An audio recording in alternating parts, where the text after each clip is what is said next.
ఉమ్మడి పాలమూరు జిల్లాలో రెండో విడత సర్పంచ్ వార్డు ఎన్నికలకు అధికారులు అన్ని ఏర్పాట్లు చేస్తున్నారు. 25 మండలాల్లో 475 సర్పంచ్ స్థానాలకు 44 ఏకగ్రీవమయ్యాయి. 2817 వార్డు సభ్యుల స్థానానికి పోలింగ్ నిర్వహించనున్నారు. ఎన్నికల సామాగ్రిని పోలింగ్ కేంద్రాలకు తరలిస్తున్నారు. సమస్యాత్మక ప్రాంతాల వద్ద బందోబస్తు ఏర్పాట్లు చేశారు. దీనిపై మరింత సమాచారం మా ప్రతినిధి వెంకటేష్ అందిస్తారు. ఎన్నికలకు సంబంధించి రెండో విడత ఎన్నికల ప్రక్రియ ప్రారంభంగా చెప్పవచ్చు. రేపు జరిగే పోలింగ్ సంబంధించి ఈ రోజు ప్రతి మామనాడు జిల్లాతో పాటు నారాయణపేట, వనపర్తి, గద్వాల ఇలా అన్ని జిల్లాలకు సంబంధించిన ఎన్నికల సామాగ్రిని అధికారులకు, పీఓలకు, ఏపీఓలకు అందజేస్తున్నారు.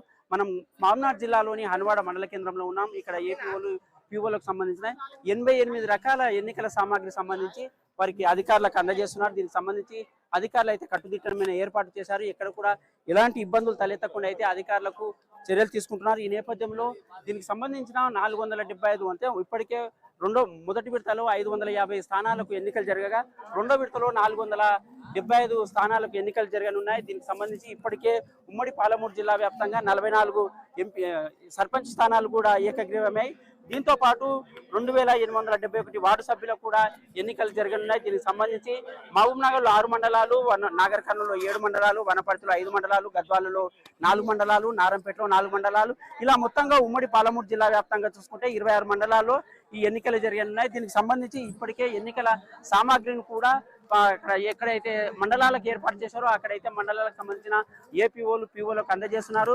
ప్రతి కౌంటర్ వద్ద కూడా ఒక 15 కౌంటర్లు ఏర్పాటు చేసి ఆ కౌంటర్ల వద్ద ఒక సీటింగ్లు ఏర్పాటు చేసి ఆ బెంచ్లు ఏర్పాటు చేసి ఎన్నికల సామాగ్రిని అయితే వాళ్ళ సిబ్బందికి అయితే అందిస్తున్నారు. పీఓలు, ఏపీఓలు, ఏఓలు దీనికి సంబంధించిన ప్రతి సామాగ్రికి సంబంధించిన ప్రతి అంశాన్ని కూడా అధికారులు అయితే కట్టుదిట్టమైన ఏర్పాటు చేశారు. ఎలాంటి చిన్న పొరపాట్లు తావు లేకుండా ఈ ఎన్నికల సామాగ్రిని అయితే మధ్యాహ్నం వరకు నిర్వహించి వారికి కేటాయించిన స్థానాలకు ఎక్కడైతే పోలింగ్ కేంద్రాలు ఏర్పాటు చేశారో అక్కడ పోలింగ్ కేంద్రాలకు రవాణా సౌకర్యం కూడా కల్పించారు. దీంతో పాటు పోలీసులు కూడా ఉమ్మడి పాలమూరు జిల్లా వ్యాప్తంగా భారీ బందోబస్తు ఏర్పాటు చేశారు.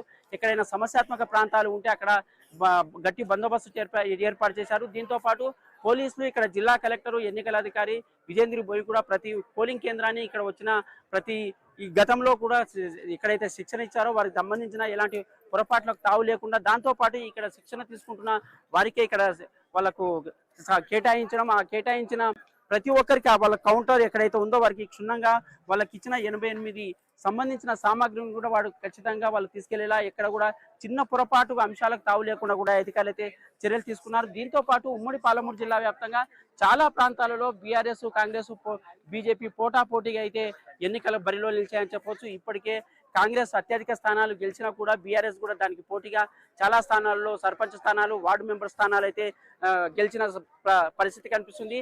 ఇలా ఉమ్మడి పాలమూరు జిల్లాలోని ఒక నియోజకవర్గంలో అంటే జడ్చల నియోజకవర్గం ఎమ్మెల్యే నియోజకవర్గం సొంత ఊర్లో కూడా ఒక బీజేపీ అభ్యర్థి రంగారెడ్డిగూడలో ఒక కాంగ్రెస్ అభ్యర్థి గెలవవలసిన పరిస్థితిలో ఒక బీజేపీ వార్డు సర్పంచ్ సభ్యుడు అయితే గెలిచాడు. దీనికి సంబంధించి చాలా ప్రాంతాలలో ఇప్పటికే సీఎం రేవంత్ రెడ్డి కూడా చాలా సీరియస్ గా అయ్యారు. ప్రతి ఎమ్మెల్యే ఈ రెండో విడత, మూడో విడతలో ఖచ్చితంగా కాంగ్రెస్ అభ్యర్థులను ఎక్కువగా గెలుచుకునే అవకాశం ఉండేలా చూడాలంటున్నారు. ఇప్పటికే ఎమ్మెల్యేలు కూడా ప్రతి ప్రాంతాన్ని, ప్రతి గ్రామీణ ప్రాంతాన్ని వాళ్ళ పార్టీకి సంబంధించిన ఎక్కడైతే అభ్యర్థులు ఉన్నారో వారికి అభ్యర్థులకు గెలుపుకైతే కృషి చేస్తున్నారు. నిన్న నుంచి కూడా ఉరుకుల పరుగులతో ఈ ఎమ్మెల్యేలు అయితే స్థానిక ఎమ్మెల్యేలు ఎక్కడ చూసినా కూడా ఆ గ్రామాల వెంబడి వెళ్తున్నారు. తమ కార్యకర్తలను, తమ క్యాడర్ని అయితే బలోపేతం చేస్తున్నారు.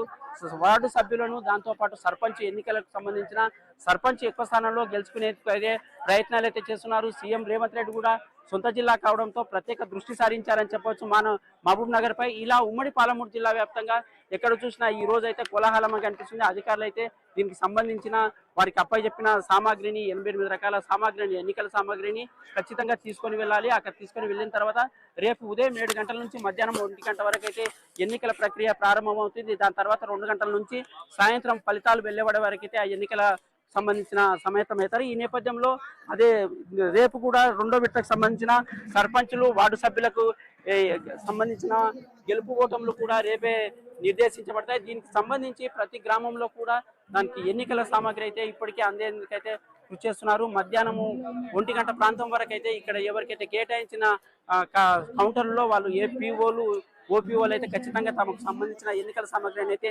తీసుకువెళ్లాల్సిన పరిస్థితి స్పష్టంగా ఉంది. ఏది ఏమైనప్పటికీ రెండో విడతలో మాత్రం ఖచ్చితంగా అక్కడ బీఆర్ఎస్ కానీ, కాంగ్రెస్ పార్టీ కానీ, బీజేపీ కానీ చాలా బలంగా పోట్లాడుతున్నాయి.